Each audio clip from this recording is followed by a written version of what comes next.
So the presentation that I would like to do is on clinical services discovery. And this is, as Claudio mentioned, a draft presentation that's new in IHE this year. So while we're getting set up, I should make a bit of an introduction. I am from Canada, and I'm actually one of the two co-authors on this particular technical specification. The other of the co-authors is a colleague of mine who's also from Canada, Ron Parker. Ron Parker is the chief architect of Canada's electronic health records infrastructure, so the national infrastructure that Canada uses. The EHR blueprint, it is called. Okay, so our agenda for this talk, which I promised would go more quickly, and you see now I have a timer that I have to be paying attention to. So I'm going to help catch us up a little bit by going more quickly. Besides, I'm not as clever as our other speakers, and my topic is more boring, so this is a good way to go, I think. So we'll do some introductions. We'll talk about the problem that is being solved by this particular profile. What are some of the key use cases that drive it? And what approach is being explored to come up with this profile, and then what are the next steps for it? So, buongiorno. This is me. My name is Ritz. I'm an engineer originally, but also have been working 7 years now as a health informatics professional. My job is that I am a trusted advisor to national and international public and private sector clients regarding mHealth and eHealth enterprise architecture, strategy, implementation, and adoption. So the work that I'm doing, in fact, my work on this profile is funded by the President's Emergency Plan for AIDS Relief, which is a US government program to help curb the spread of HIV globally. So although I'm a Canadian, the role that I'm playing on this profile is to help address some use cases that we have in Rwanda, in South Africa, in Namibia, and other countries where I'm advising the national governments on their national e-health infrastructure.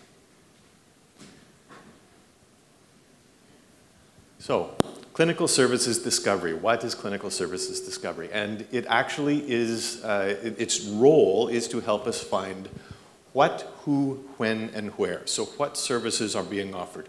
Who is offering these services? When are these services being offered? And at what locations are these services being offered?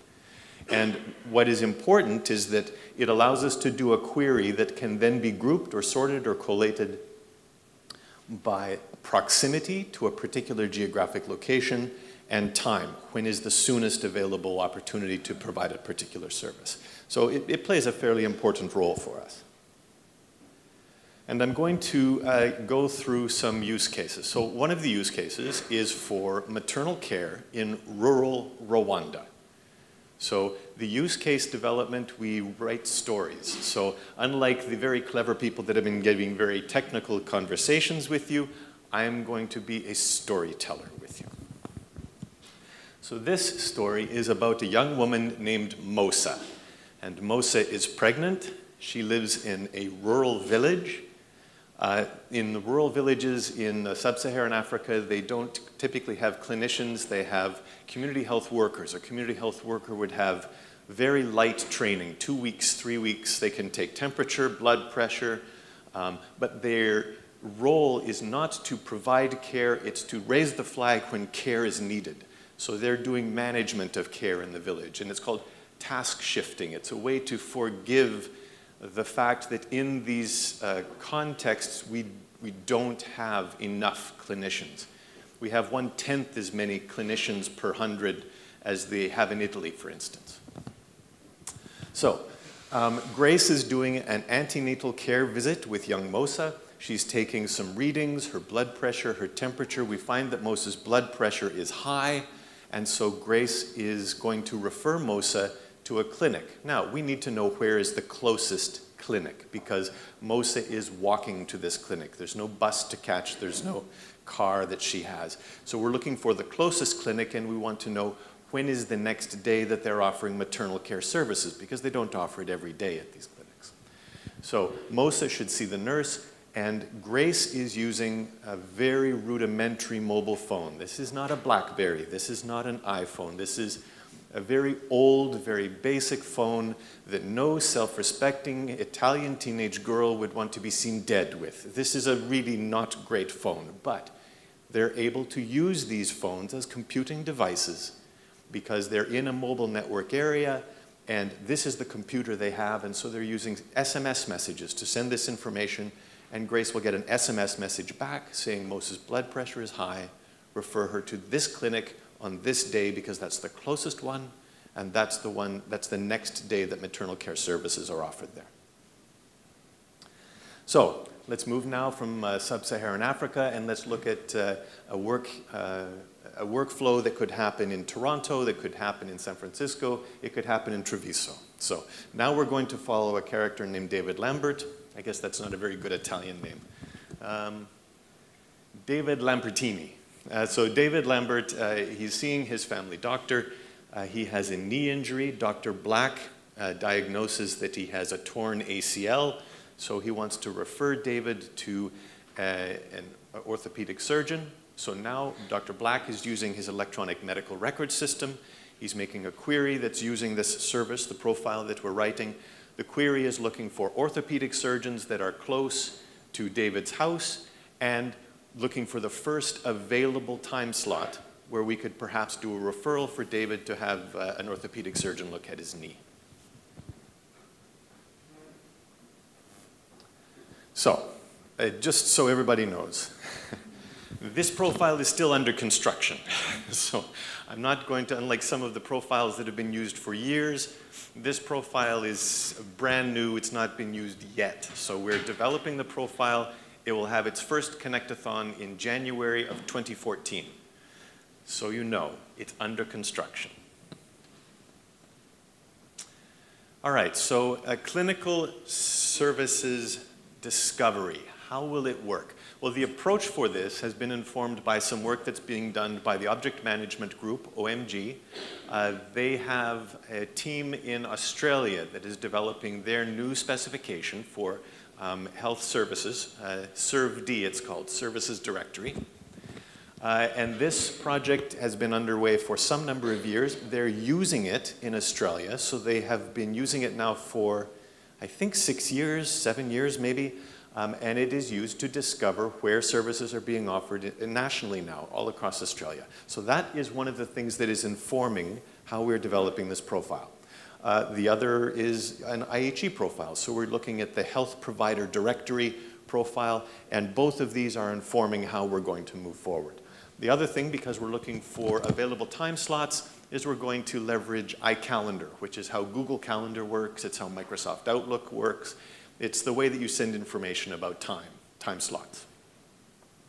So we have 4 actors that are being defined for this profile. One of the actors is the consumer. The consumer is the one who's the client. It wants to get information about what services are available, where, and when. The consumer will make a request to the manager, and the manager's job is to get the information, sort it by nearest to farthest, sort it from soonest to latest, collect this information together, and return it back to the client. So the manager calls this CSD directory to get information about where these services are being offered, who is offering them, where these services are, and then the manager will optionally be able to call a free busy service to try to get that crucial bit of information about what is the soonest opportunity we could have for this referral, for instance. So let's take a little bit of a look at how the directory piece is going to work and how we're leveraging some of this, work that's going on elsewhere.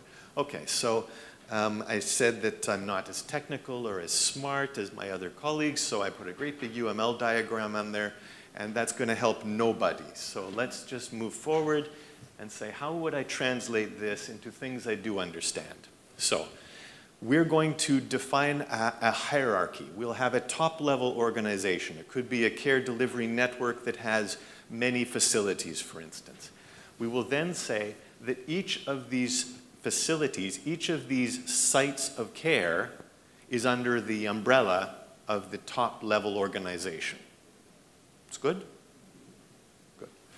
So then, at each of these facilities, I will establish a service-site relationship. And that means at this place, I offer maternal services and I offer surgical services. At the next place, I'll do emergency care and rehabilitation.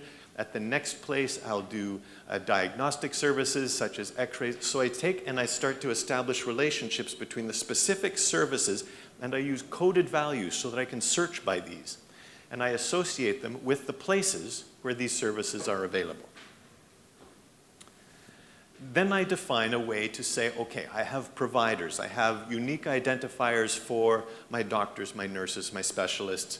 In Rwanda, for the community health workers, these are the providers of care. And then I'm able to establish the relationship between this provider is a nurse at that particular facility, or this provider is a specialist who does obstetric care and who can also do surgical, cesarean deliveries. So I can now establish this relationship between providers, what they do, what services they provide, and where they provide them. Now, I'm also able to say, when are these services available? What are the business hours for these particular sites? What are the business hours for clinics within these sites? And I can say, optionally, what is the free busy for a particular provider for these clinics where they are able to provide services? So I'm going to use this structure, this directory structure, to maintain this information. And because I'm maintaining this information, I can use it. So let's now go through the story of MOSA again. Again, this is a UML diagram. This is saying what are the actors and how do they participate. So I've got MOSA and I've got Grace, the community health worker. There's an mHealth application that Grace is using with her mobile phone. That mHealth application is able to call the manager. The manager, of course, can talk to the directory and talk to the free busy service. So let's look at how this works. Grace and MOSA are having their interaction. It's an antenatal care visit. Grace is taking the temperature, taking the blood pressure, taking these readings. This information is being sent to the mHealth application. The mHealth application notices that the blood pressure is high. The WHO guideline indicates that if a pregnant mom's blood pressure is above a certain level, you want to escalate her care. She should go to the clinic. Grace is not a nurse. She needs to go see the clinic where she can have a nurse look at her. So now the mHealth application is acting as the consumer, the CSD consumer. And the mHealth application now sends the message to the manager saying, I need to find the closest clinic, closest to this place, to this geographic location, geocoding, latitude and longitude. And it will get a result back. The manager then says, okay, now we want to know that this clinic is not already overloaded, so it's now able to call the free busy service and get a result back. These results are now collated and returned to the mHealth application. The mHealth application sends an SMS to Grace, and Grace gives instructions to MOSA. So it's a fairly straightforward workflow. I should tell you that in Rwanda, the life expectancy, the health-adjusted life expectancy is 46 years. Rwanda is striving to make its Millennium Development Goal targets to help reduce maternal mortality, help reduce infant mortality. So this ability to catch that a woman's blood pressure is high or her temperature is high on a systematic basis is reducing maternal mortality in these countries. So it's a very important service to be able to do. So at this point, MOSA will have to walk to obtain care. So we needed to find the closest place for her. We used the CSD to find the maternal clinic that's close, and she will attend on the next available maternal day. So let's now look at how David's story plays through. It's very similar. David and Dr. Black, they have an interaction. David is diagnosed as having a torn ACL. Now, Dr. Black uses his EMR. The EMR is acting as the CSD consumer. It calls the manager. As before, the manager makes a request to the directory looking for the orthopedic surgeons that are closest to David's home. So looking for a particular specialty type, and then sorting the results, maybe filtering the results to say the ones that are within 30 kilometers of where David's home is. In the same way that we could do it for MOSA, we now do a search to find the free busy. We're looking for the soonest available time slot, and the results are collated by the manager, returned to the consumer, to the EMR. Dr. Black will now create a referral for David, and that's a separate workflow, but we now know where we can find good care for David the soonest available.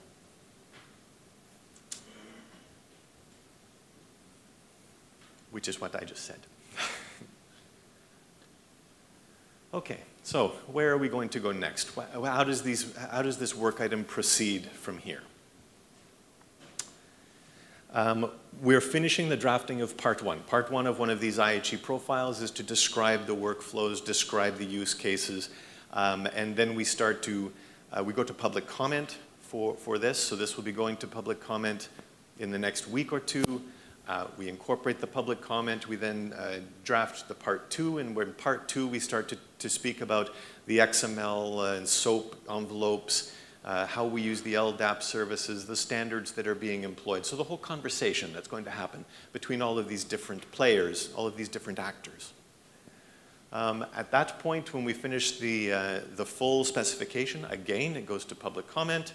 Those comments are addressed and incorporated. The last revision is then made available for vendors to test at a Connectathon, and this will be tested for trial implementation at the Connectathon in 2014. And I'm happy to answer any questions that you have for me. And I was the fastest.